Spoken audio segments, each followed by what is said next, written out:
There's a lot of questions around what makes something great. But what I'm kind of getting to is if I were going to make an argument for the greatest director of all time, what would I compare? How would I contrast it with another director? How do I go from a Spielberg to a John Ford, to a Francis Ford Coppola, to a Scorsese, to a Nolan, to a Denis Villeneuve? Like, where do I put James Cameron in the zeitgeist of great directors?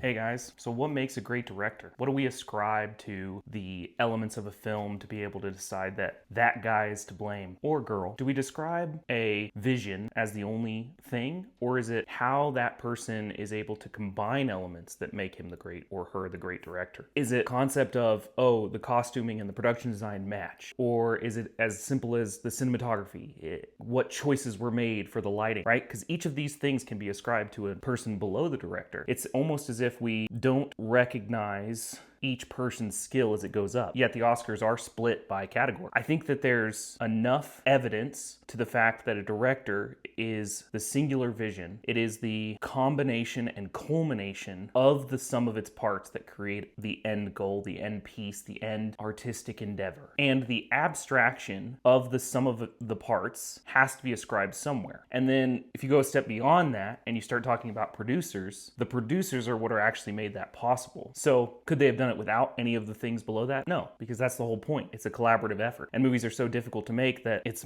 a miracle that they even get made. And then when you start ascribing these different levels to each person, it's like, where do we draw the line on greatness and who's to blame when it goes poorly? If your cinematography and lighting are bad, is that the cinematographer's fault? Or is that the director's fault? Or is that the line producer's fault for getting the wrong piece of crew? There's a lot of questions around what makes something great. But what I'm kind of getting to is if I were going to make an argument for the greatest director of all time, what would I compare? How would I contrast it with another director? How do I go from a Spielberg to a John Ford to a Francis Ford Coppola to a Scorsese to a Nolan to a Denis Villeneuve? Like, where do I put James Cameron in the zeitgeist of great directors? So stick with me and we're going to rank his entire filmography and have some fun with it on the way. He's got some interesting films, that's for sure. And I have recently watched all of his stuff, all the way to his short film that he started with. And you're going to see how that pulls through his ideas, his scientific thought, his engineering. It all follows through in all of his films. And we're going to make one caveat. I have not seen Avatar Fire and Ash yet. It's not been released where I am. I can't wait to see it with the reviews being as solid as they are at the moment. It's going to be an interesting addition to the filmography of James Cameron.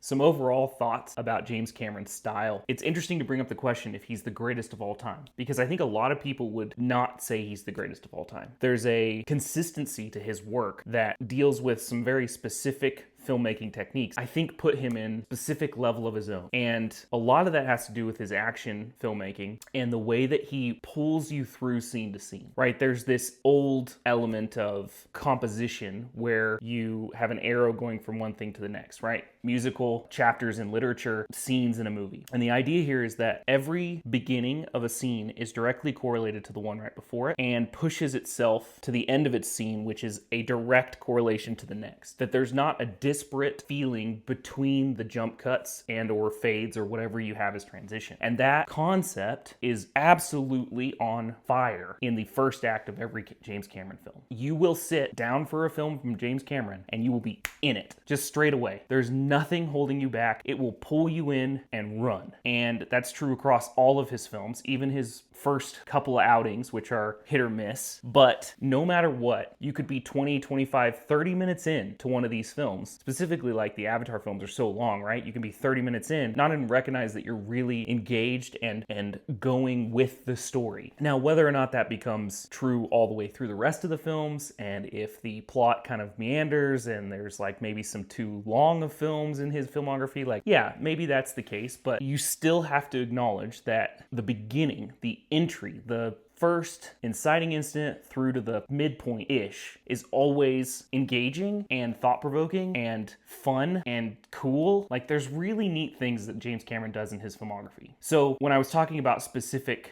tie-ins, like just because he can write and pull you through each scene in the first act of a film and kind of keep you going, what actually pulls his films along is the action. And the way that he shoots action is so simple and straightforward, and he's good at being creative within those those action set pieces. He won't always give you close-up. He won't always give you shaky cam. He won't always give you the long shot. There's always a interest, and he has a knack and a taste for giving you the right shot at the right time for an explosion, for a punch, for a back and forth between characters in action set pieces for specifically. And so once you get past, a certain point in the film and you start getting action set pieces, it's spectacle and it's fun and exciting and exhilarating. And so what James Cameron does well is he gives you a story. Whether or not that's deep is a whole nother thing, but he gives you a story. He drops you into it immediately, gets you going, gets you interested, gets you with the characters, and then he pulls you along in action. And it's good. It's so good. It's literally given us some of the best movies we've ever had. And so I think once you start describing his filmography as a whole, like I've been doing, and you start thinking about what makes him great, what makes his stuff great. Now, it may not be the best movies of all time. That's the other part of this ranking system. How far do we take that extreme? But my point is that if somebody can output 9 to 10 films, depending on where you draw the line on his Piranha movie, which we'll get to, and he can literally knock it out of the park every time, he can make a bunch of money, which means it's connecting with people, and he can get decent ratings, which means it's connecting with people putting a lot of thought into film, then at some point, and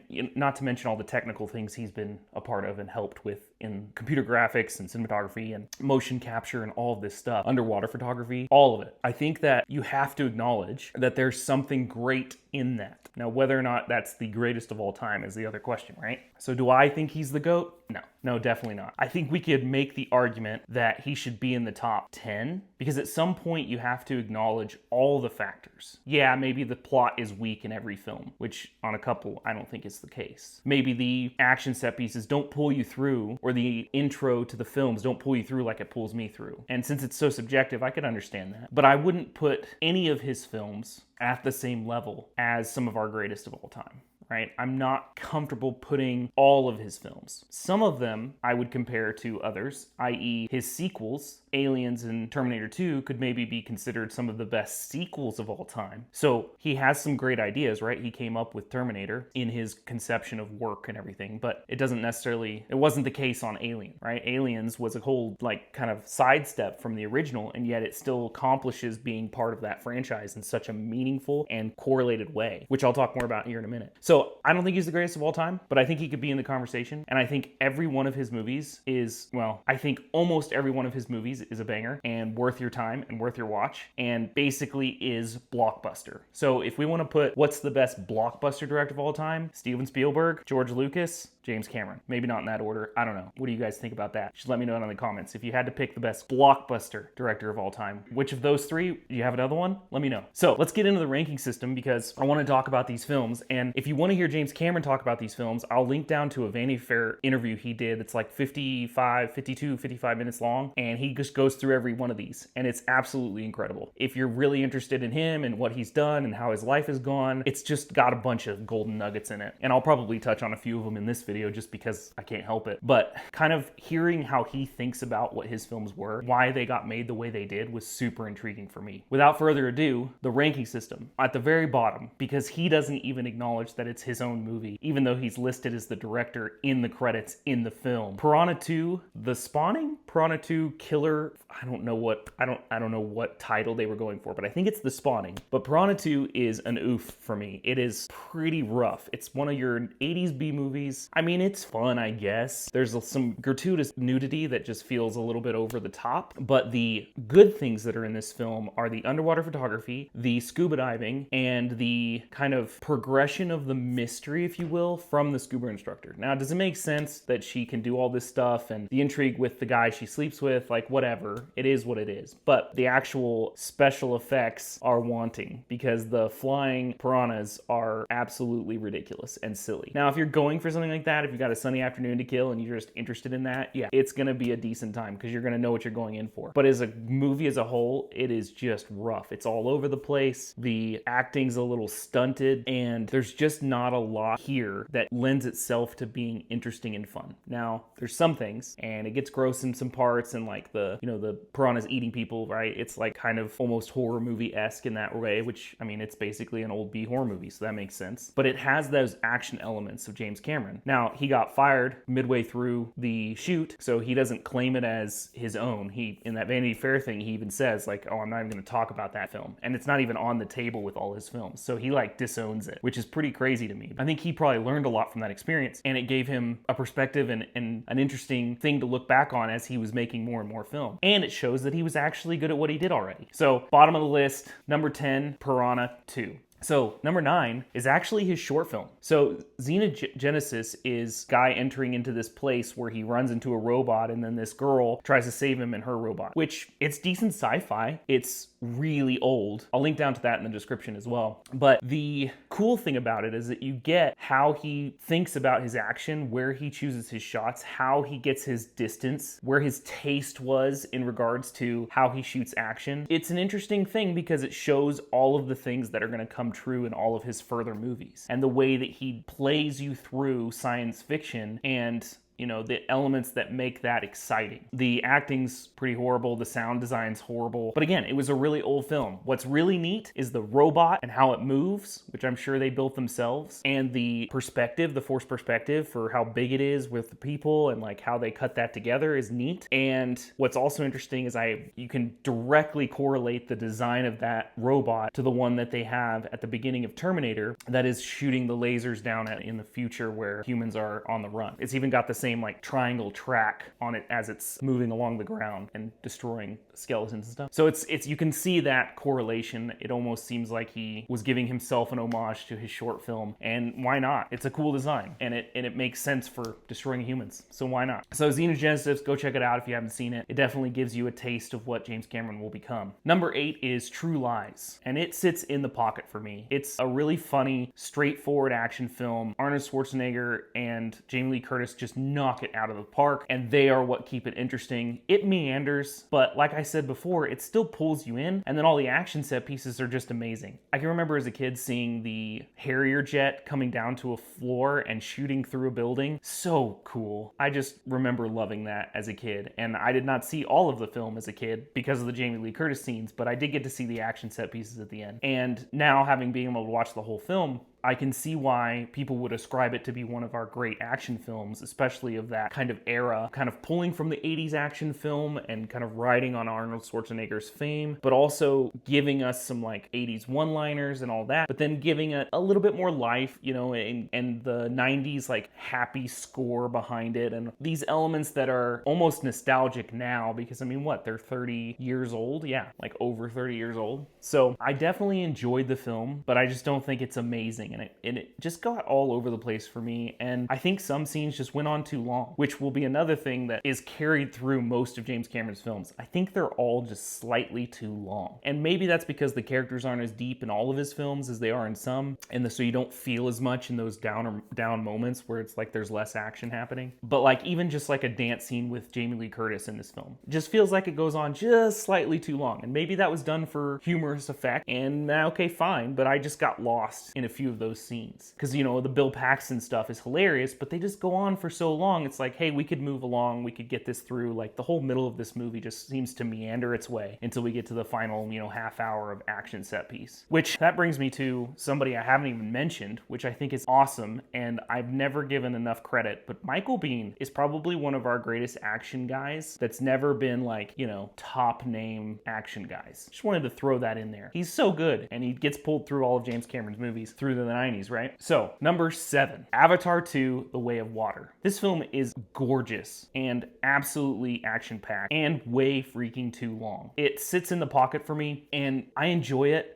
I have fun with it. Seeing it right after Avatar is also really cool because the story continues. What really bothered me, actually, was that the family change to family as the focus. We go through that too quickly at the beginning. So for a movie that I feel like is too long, I actually wanted more of the family development and, why they chose to have kids, where they see why they had so many, or is that like a Na'vi thing to have a bunch of kids? Like you just do it kind of like a tribal mentality. I don't know. Like I'm interested in that aspect of it, and they just glaze over it in the first, however long in Avatar 2. I think also the diving scenes, which again, the technical marvel of shooting underwater with motion capture is just absolutely amazing and super, super beautiful, but they just go on too long. It's like he was so enamored enamored with this process that he didn't want to cut any of it. And I think the movie suffers. I think it gets too much in its own way as it plays out. Now, was I bored? Do I think it loses me? No, I actually don't think it does, which is why it sits in the pocket. And there is some emotional gut punch, especially with Spider and Stephen Lang's character, the general. And I feel like there could be a lot more here as we move into the third film. But the technical marvel of Way of Water does not overcome its kind of clunky and plodding plot. Number 6, The Terminator. This movie is so fun and should not work at all. It's low budget. It's almost like a B-horror film. James Cameron goes out of his way to say they wanted to make a slasher and they just happened to put it in a sci-fi mentality. And how brilliant to make it almost time travel movie too. We all talk about genre bending, and hey, this is a genre bending movie. And Arnold Schwarzenegger in a leather jacket with a shotgun is gonna always be cool. His one-liners, I'll be back, hasta la vista, they're just so good. Oh, hasta la vista might be the second one. Well, his one-liners are solid. And Linda Hamilton kills it. She's not a great actress, but she gives you exactly what you need in that moment. And then I have the aforementioned Michael Biehn that is the glue to all of this. His acting is great, and he is so just nuanced and interesting to watch. He is the quintessential good guy. And that decision to change from Arnold being the Michael Biehn character of Reese to being the Terminator was like probably one of the best casting decisions of all time. And I cannot believe that Arnold was going to be the good guy, because it just wouldn't have made as much sense. It wouldn't have worked. It just wouldn't have. And we wouldn't have both of these movies. So I put the Terminator at above and beyond. The special effects of the body makeup and stuff, while probably were amazing at the time, do not hold up. And it definitely takes you out of the film from being in a way future state that we are. But it doesn't mean that it looks bad. It just doesn't, it's like, oh yeah, this is an old movie. And especially the movement of the robot when he's not in his full human skin is just, it's rough. But I think overall, the slasher movie aspect of this does work. And I think that's really cool that they just were like, hey, we're gonna make a slasher movie, but sci-fi with a killer robot. It's like, this is fun, man. That's filmmaking at its best. And I think that's another thing that pulls James Cameron's style together, is that he's making movies fun. He wants to make them spectacle. He wants to make them bombastic. He wants to make it an interesting and exciting experience. And I think he's accomplished that in every film going forward, and did in the ones I've already talked about too. So number 5 is Avatar. Now, the reason I don't put Terminator higher on this list and that Avatar is better is because I think that when you go back to something and you lose yourself in it, that's a little bit more timeless. And so even though I put Avatar in an above and beyond ranking, which is the same as Terminator, to me it slightly edges it out because I think it's gonna be more timeless. I think the story and the graphics are gonna hold up, and I think that the epicness of the franchise is going to overwhelm in the long run, especially if Avatar Fire and Ash knocks it out of the park. We're in for something really special, because he's got 2 more beyond that, and I think that could turn into maybe the greatest quintilogy of all time, maybe, because there ain't many of those. All right, so as far as Avatar goes, again, it feels like it's a little too long, but it's so groundbreaking and so interesting and so cool to just see. And again, it's that spectacle mentality. Now, when I first saw it, I hated the Sam Worthington character, but as I was rewatching these two recently, and I did it in succession of his films chronologically, because I watched James Cameron's films from his short film all the way through to Avatar 2, and seeing it in context of the filmography of James Cameron, it actually makes way more sense, and I don't hate the Sam Worthington character like I did the first time, and I can see why he makes the decisions he does, and I can see how they play that against the greed of humanity and whatnot, because he's also greedy and he's also a human. It's really quite nuanced, and it's good. I love Sigourney Weaver in this. I think that the Michelle Rodriguez character is a bummer that she gets shot down, because I think she was actually a great addition in this, and I had forgotten she was in it. There's just enough of her normal typecast strong woman intensity that just gives it that extra element, and I believed her as a is it a fighter pilot or a helicopter pilot? I feel like they're helicopter, they're rotary, so it's a helicopter pilot, but she's great in it. So overall, this movie's fun. It's great, and it's made the most money of all time of any film ever, which is just mind-boggling. And so that it's connected with people on a deep level. And then it was also an event, but it doesn't necessarily mean it's the best movie of all time. It just means that people connected with it, and it was fun to go see. Once you put something in theaters and you raise ticket prices, it makes it a lot easier to make a lot more money. And he's continuously done that throughout his filmography. So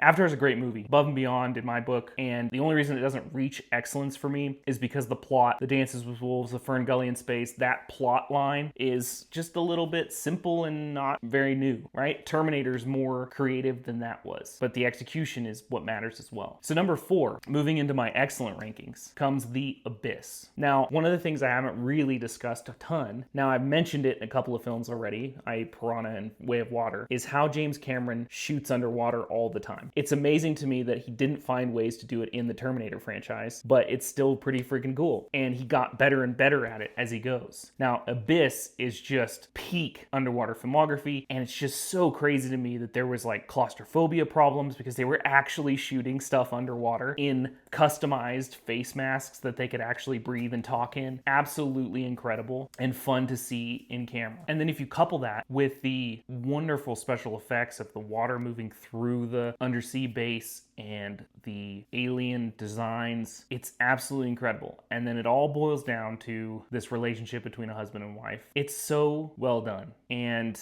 it follows the physics correctly, the water flowing into the base, how long they'd have for her to, swim and come back to life. Like, that scene was hard to watch when she's trying to be revived. And if it's that hard to watch, that means they're accomplishing something on set that's really special. And even he mentions it in that Vanity Fair interview of this was a really difficult thing to do, and they had to go a long ways to make it happen like it did. And you can feel that. It's palpable on screen. I think this movie is underrated. I do. I really think that more people should see it if they, have not gone back and watched this filmography, because this movie is absolutely incredible. Has a really good conclusion to it. It feels good to watch. And there's something really satisfying about Are We Alone being talked about here from a thematic element that is the deep ocean, because it's asking you if we've not gone to the deepest parts of the ocean, which now we have gotten close. I think that if we have not gone there, then do we know there's aliens out in space? Or would they use the water if they could to come here? It's a really fun thought, and I think that it's not that too far-fetched either. Now, the whole no decompression thing is pretty cool, because I even said out loud at the very end, I was like, oh, they didn't decompress. And it's like, oh, they didn't make us because the aliens are amazing. Spoiler alert, which if you're this far, you already know that I spoil movies in my reviews, so it's fine. But I really enjoy this film. The elements of tension between the Navy SEALs and the regular people, the just man versus nature elements, the finding out about aliens from a absolutely terrifying dive down into the depths of darkness is absolutely well done. Again, I still feel like this movie is a little too long, but it's not hindered by that length as much as some of the other films we've already talked about, and it has more intriguing elements of back and forth of the pacing of the action versus the conversations, because everything feels under pressure, pun intended. So, number 3, I think this will surprise a few people, is Titanic. So, I almost put it masterpiece. It could be a masterpiece. It feels a little ham-fisted and melodramatic, which is why it doesn't get to masterpiece for me. But the decision to make it a story within a story was brilliant. The absolute underwater photography of the Titanic is brilliant. The set design is brilliant. Kate Winslet and Leonardo DiCaprio are brilliant. There are so many elements working for this film, and then it is so harrowing and so sad and so well made. It is gotta be one of our best movies of all time. And yet something pulls you away from it. Even though the performances are great, even though the set design is great, even though this spectacle is amazing, it just doesn't feel as real as it could because of that melodramatic aspect. And yeah, it's like Romeo and Juliet on a boat. And it's fair enough. But even that feels a little contrived. And yeah, it's a good love story. But all of that, I didn't even mention the score. James Horner freaking knocks it out of the park. And then we get one of the best songs of all time from Celine Dion. My Heart Will Go On, I've loved since I've heard it. When I was, 7 when this came out? And I didn't even see the movie when it came out. I just knew the song. That's how ubiquitous it was. So all of these things, they really do lend themselves to be masterpieces. And it does touch people at a very personal level, right? Because it made a bunch of money. So that means a lot of people wanted to see it. And it was still when we had a monoculture, so everybody was talking about Titanic. And everybody went to see it multiple times. And it was in theaters a long time. And that's what led to the ability to make his company that would eventually make Avatar. But I think this film is kind of amazing. It should not work as well as it does. And it's just right on that line of masterpiece for me. And you could convince me one day to say it's a masterpiece and the next day to say it's not. My wife would say it's not, but the day I watched it, I said it was. And then the next day I was like, well, maybe it's a little below that. And I think that alone gives it credence as being a great film. So number 2 on the list is Terminator 2 Judgment Day. This is incredible. The small decisions to make another Terminator that even is better against the Terminator we had from the first film becoming the good Terminator, coupled with the Linda Hamilton character being a completely new thing that is way more interesting than her character was in the first one. And then you get great casting on the son in John Connor. And then you just put this against the action capabilities of James Cameron, sci-fi, genre-bending sci-fi with time travel, and then that horror movie element of a non-stop killer slasher feel. Your computer graphics get better than they were in the first one, and you have this just almost this like palpable fun being had. And then you put all that with the relationships being built. This movie is a masterpiece. I think as far as movies go, this is about as good of an action movie as you can get. Like, I would put this on the top 10 action movies of all time. It is insanely good, and you don't have to have seen the original Terminator to watch it and enjoy it. And as a sequel, to blow it out of the park, like, how many sequels can you name that are better than the original, right? A lot of people say Empire Strikes Back is the best example of that. Some people would say Two Towers is better than Fellowship. That's a hot take right there. So what do you do when you have a better sequel? It's like you can't do it again, right? So I'm not even going to say much more about Terminator 2. This movie's incredible and is a masterpiece. So number 1 on my list, if you didn't already know, is Aliens, which I think might be one of the best sequels of all time. And it's taking that same concept that Terminator 2 did, and it's saying, how can we make this more interesting and more intriguing by making some character changes and then making some slight genre adjustments, right? Because the horror slasher film thing that he's been playing in when it comes to Terminator 2, and now Aliens, which is in between those two, by the way,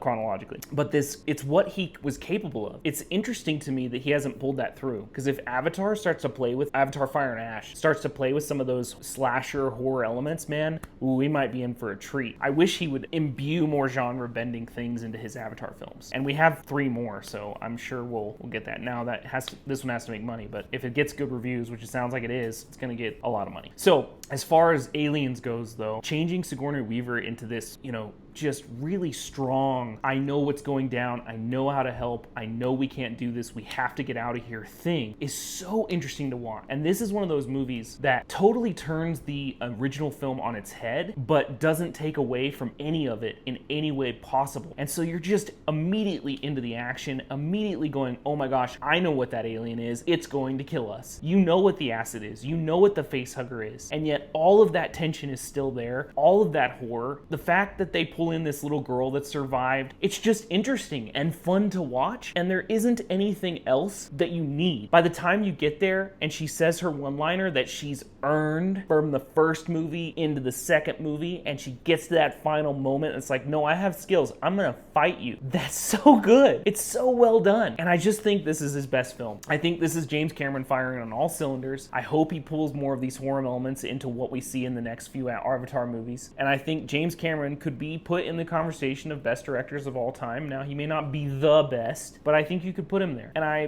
definitely believe that this ranking system is flawed, and I might change my mind in 2 years or something, or next time I watch Titanic, I might change my mind. But overall, James Cameron is a great director, and his films are just fun. And while they might be a little long in the tooth, in most respects, it doesn't matter because he makes great spectacle. So quick review. Number 10 was Piranha 2, The Spawning. Number 9 was his short film, Xenogenesis. Number 8 was True Lies. Number 7 was Avatar 2. Number 6 was The Terminator. Number 5, Avatar. Number 4, The Abyss. Number 3, Titanic. Number 2, Terminator 2, Judgment Day. And number 1, Aliens. So our director that we've been talking about for this long has put out 2 of the best sequels of all time, and then he's put out 3 of the top box office films of all time. So no matter how you slice it, James Cameron is awesome and probably here to stay. And I can't wait for Avatar Fire and Ash. So be on the lookout for my review on that. Let me know what you guys think. Am I totally off base here? Let me know down in the comments. Don't forget to like and subscribe, and thanks for watching.